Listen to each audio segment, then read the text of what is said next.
Hello, Connect Church. Again, as we celebrate our first birthday this week, we're throwing it off with another just opportunity of what we're calling Generosity Week, where we're just partnering with our missionaries and organizations in town to make a difference this week as we celebrate turning one.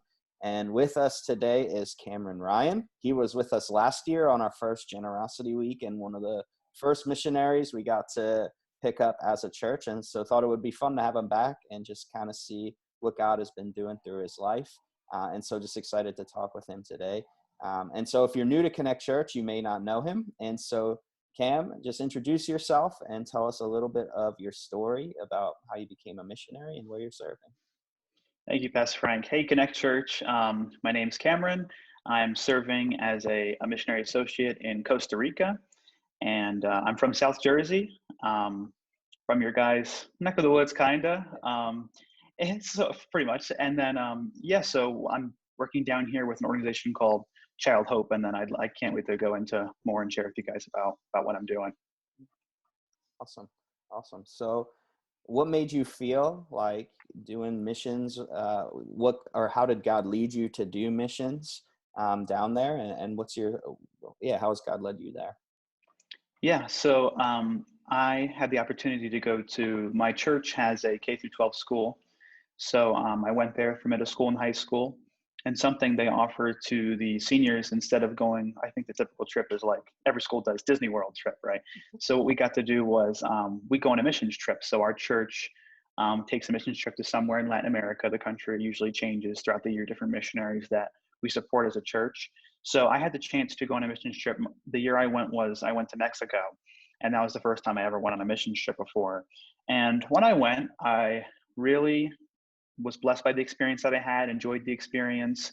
And I really felt like God was showing me that there was something that I was passionate about that I never really experienced before, something I didn't have a chance to do before then.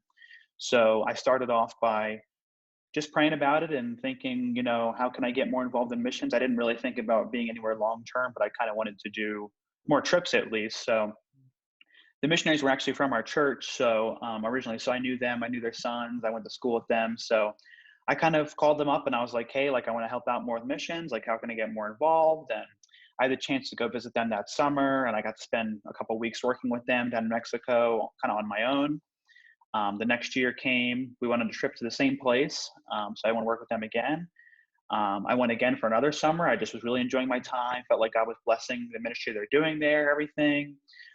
So I went there a couple times, and then the year after, I was like, I'm really enjoying doing missions. I'm going to keep going on these trips. There's tons of guys from my church, women, everybody there's a lot of people who go every year, and they love to serve missions. And a lot of times we'll do like a split trip. It'll be like, the students come and they get to do ministry with people, and a lot of guys will come on the trip, and a lot of families will come, and people who have kind of skills in construction will help do construction projects. So that's kind of what we do usually. So a team will come and they'll do like construction or something like that. So, so we went to Costa Rica in the beginning of 2020, right before the pandemic hit.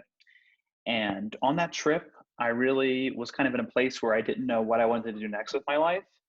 And I knew that I loved missions. I knew that was something that was kind of constant for me. It wasn't fading. Like, it wasn't just a kind of a thing I got into and then I kind of got over it or anything, So I really enjoyed doing it. I liked it. So on the trip, I was just praying about it, and the missionary that we support came up to me and was kind of like, hey, I can tell that you really have a heart for this. You're enjoying your time here. I really feel like God's using you.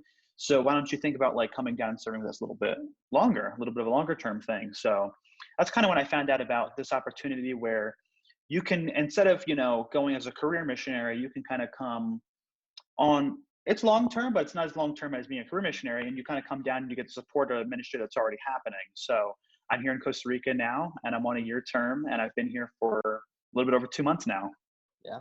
And so it's one of the things I admire about Cam is he also fundraised and went down in the middle of all the craziness of the last year. And you made it. You did it. You were able to get there despite it. And so you've been there for a couple months, like you said. What does life look like? What have you been up to? What are maybe some of the wins that you've seen in your first couple months in Costa Rica? Yeah, so definitely at first, I kind of was told about the opportunity to come in February of 2020. And then March 2020 is when we kind of everything got shut down. Yep. So Yep. I was kind of like, wow, that kind of slap in the face. But Yeah. no, but it Yeah. ended up working out. It took longer than I expected. It definitely took me longer to get here than I was planning on, but it doesn't matter because now I'm here, and it doesn't. And anyway, a lot of the things that I wouldn't have been able to do a lot of the things that I'm doing now because things were shut down here as well. So it really God worked out all the Mhm. timing Mm. perfectly. So yeah, so I'm down here now. Actually, when I first got here, so my main purpose, I'll go to that first. So my main purpose down here is to work with an organization that Assemblies of God supports through missions called Child Hope. And what Child Hope does is they build schools throughout Latin America, and they're more often than not in neighborhoods that have social risk and problems and poverty and things like that. And these schools are kind of funded through sponsors all over the world, mostly from the US. But basically, people pay monthly and it helps fund a student to come to one of the schools. So they get their uniform, they get meals every day, their tuition, whatever they need, the supplies they need are all funded by support from through missions money. So basically, these schools are built all throughout Latin America, but we do have a couple in Costa Rica. And what we do is basically, my main purpose is we host a ministry that kind of happens after class. So basically, there's two ministries that the missionary I'm working with started. Her name's Mary Mann. She's actually the director of Child Hope now, but she's here in Costa Rica. And she started these ministries. One's called Girls of Promise, and then one is called Boys Champions for Change. Okay. So the Girls of Promise was the one that she started first when she was down here. And basically, what it does is after class, after these Child Hope students are done learning about math, history, science, all that stuff during the day, they learn about the Bible too. It's a Christian school, but kind of what we do is we have a club after class, and we host it for an hour and a half long. And basically, what it is we do lessons that are more about life. So things that they may not get to learn through their family because there's different situations going on at home. There's the father's not there, or he is, but he's abusive. There might be abuse of drugs and alcohol in the home. Mom might be doing all kinds of things that you may not want to know about, things like that. A lot of tough situations, a lot of people, a lot of children living in poverty. And they might not have good examples on how to learn about things like this. So just for example, some of the things we've talked about recently we did one about empathy, how to empathize with others. That's a lesson that we talked about, and it's all biblically based. We include scripture and we include how you can apply it to your life, because sometimes we got to break it down and it's like, explain like I'm five, like you got to, because we're working with younger groups as fifth and sixth graders, things like that. So sometimes we can't get into all this philosophical terms about things, but it's just kind of explaining, hey, and then we'll use real life situations too, or we'll do a skit or something and explains things. So we've done empathy, we've done assertive communication, talking about how to handle your emotions, not to explode in people's face and slam things, and Yep. how to handle your anger.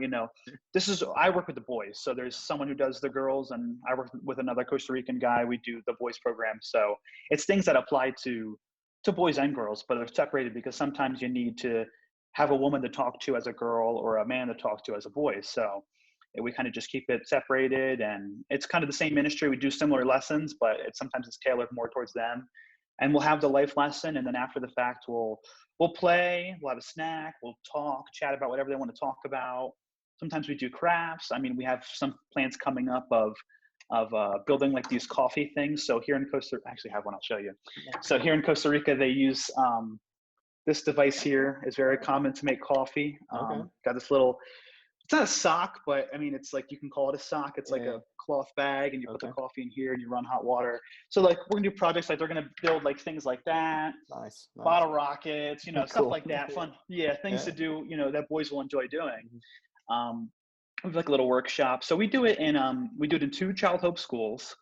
And now we're starting to do it in a church as well, where around the church is another neighborhood that has issues. And basically a lot of students come throughout the day on Fridays they get a Bible lesson, and they get lunch, things like that. So we decided to take advantage of the opportunity to actually have it hosted there as well. Cool. So we're going to do that program in 3 places now. Cool. That's kind of my main purpose here. Nice. Yeah. So that's what I've pretty much been up to. Cool. So I read your newsletter, and the first couple of weeks looked a little bit different, and I enjoy the story that I read about it. And so what did the first couple of weeks look like?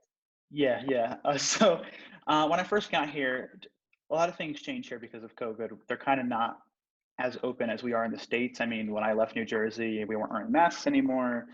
Things were kind of looking pretty normal. When I got down here, things are not as well. I mean, I there's a lot more restrictions going on, especially with like when you enter a store, they want you to check your temperature, like with a little scanner. You got to put hand sanitizer on, masks everywhere. So when I got here, schools were still not operating as normal. So basically, we weren't able to do our program because the students weren't in class. So if they had a computer, they were doing online stuff. If they don't have a computer at home, I think they got worksheets, stuff like that. So they weren't really in session in person for the first couple of weeks. So, and rather than just kind of like, okay, I guess I'll wait until we open up again.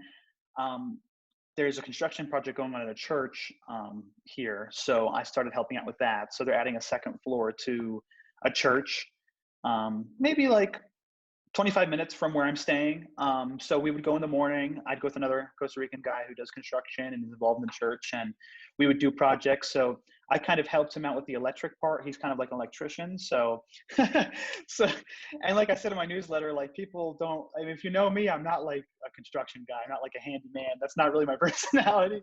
I don't mind doing stuff like that. I think it's like, you feel good when you get to build something or do something and it works. Like, I remember doing stuff like before I left, like I sold my car, but I had a car that was really bad. And I would like try to do stuff on it by like looking it up on YouTube. And when I made it work, I was like, oh, like, wow, mechanic, no. But Yeah, yeah, so, yep.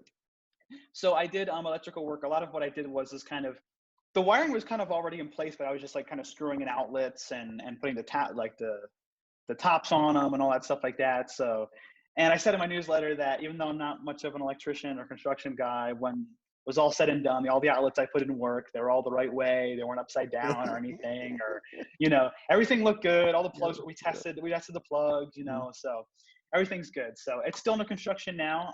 Now that I'm doing the school ministry, mostly, I haven't been able to get over there to help them more with that. But it's looking pretty good now. We made a lot of progress. So they were hanging sheetrock and installing electric stuff, putting the roof, all that stuff. So they're adding like a second floor to this church. There's going to be classrooms, and the pastor is going to be living up there as well, like a little place for his family to live, since it's a new pastor coming into that church. So I had a chance to do that. That was good. That's awesome. I love that story. Flexibility is the key to the ministry, and it's one of our team Yeah, here too at our church. absolutely. Got to be flexible. You never know. Mm-hmm. So, all right. So last question. How can our church best pray for you and even partner with you as you continue to do God's work down in Costa Rica? Yes. So as far as prayer goes, just continue to pray for the young men and women that we're pouring into. We have our lessons planned out. We have projects planned for them to do, ways to really influence their life, and we don't get them for a lot of time throughout the week.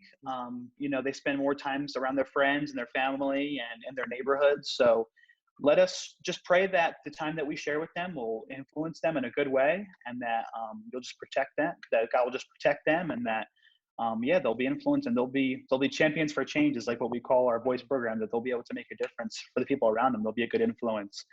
That's how you can support. I mean, as far as Child Hope goes, to sponsor a child, always looking for more sponsors, always children that need sponsors. Childhopeonline.org is where you can learn more about Child Hope, the schools, and there's opportunities to sponsor children as well who are going. It gives them a uniform, it gives them food, it pays for their tuition, the books, the overhead of the school, things like that. And it's a monthly thing, and you can support. You could even make a personal connection with the child. I sponsor one. I didn't know what school he was going to. I mean, you can search by school and country if you have a special place on your heart, but I sponsor a child, and he actually goes to a school that we do the ministry at. So Nice. it's really That's awesome. cool. That That's cool. So I get to make a little more personal connection, but you also are able to write, and they'll write back to you, and you can kind of have a pen pal and a connection with this child that you're helping send to school. So that's a way that you can help as well. Cool. That's awesome. We'll definitely share that link with everyone and be praying for you, man. But thank you again for reconnecting with us. I'm just excited Absolutely. to be there and what God's doing through your life, man. And thank you for your time today.